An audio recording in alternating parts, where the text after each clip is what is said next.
गए थे जी, डीएम साहब के पास में पहुंचे थे जी कि हमारे यहाँ है ना जी एक नदी का पुल था जी जी और उसमें सभी लोगों ने, मौजूद लोग थे जिम्मेदार, हाँ जी उन्हें इकट्ठे होके वो नाली है ना, जो जमुना का नाला था, उसके अंदर बम्बे डाल ले जी और बम्बे डाल के है ना उसके अंदर, तो सबने पैसे अपनी जिम्मेदारी में अपने दिए, तो प्रधान ने उसका 65,750 रुपये प्रधान का नाम? सरकारी संपत्ति में, हारून प्रधान है, ग्राम दबेड़ा कला, उनकी वाइफ है रकीबा, जी तो उसने उसमें से पैसे निकाल लिए। जी जी तो जैसे पैसे निकाल ले, हमने उससे पूछा भाई जब ये हमने काम करवा तूने पैसे कैसे निकाल लिए?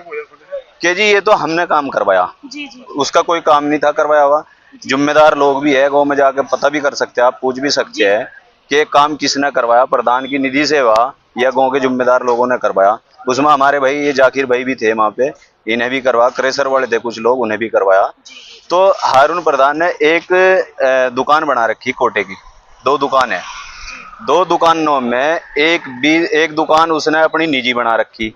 उस निजी दुकान पे कोई वो नहीं लिख रखा कि डिपू की दुकान है, जी जी जी डिपू की दुकान नहीं लिख रखा उसके ऊपर। उसने है ना खाली अपनी वो किराए पे चढ़ा रखी है, और किराए पे चढ़ाया कि वो दुकान अपना पर्सनल यूज में इस्तेमाल कर रहा है, उसका किराया कह रहा। पूरे गाँव के अंदर कोई लाइट नहीं लगी आज तक, कोई सड़क आरसी पारसी कोई नहीं। आप भी जाके दे सकते हो कि भाई हम मुखालफत में कोई इसकी एप्लीकेशन डाल लिया, हमें मुखालफत कुछ नहीं है, हमने सिर्फ अपने गांव के अंदर विकास चाहिए और विकास होना चाहिए। देखो, अगर अगर आप गांव में जाके इस चीज के बारे में पता करोगे, वो आपको खुद पता लग जाएगा। ठीक है और डीएम साहब के यहाँ जो एप्लीकेशन हमने दे दी, डीएम साहब ने कहा कि कार्रवाई करेंगे, कोई दिक्कत वाली बात नहीं है।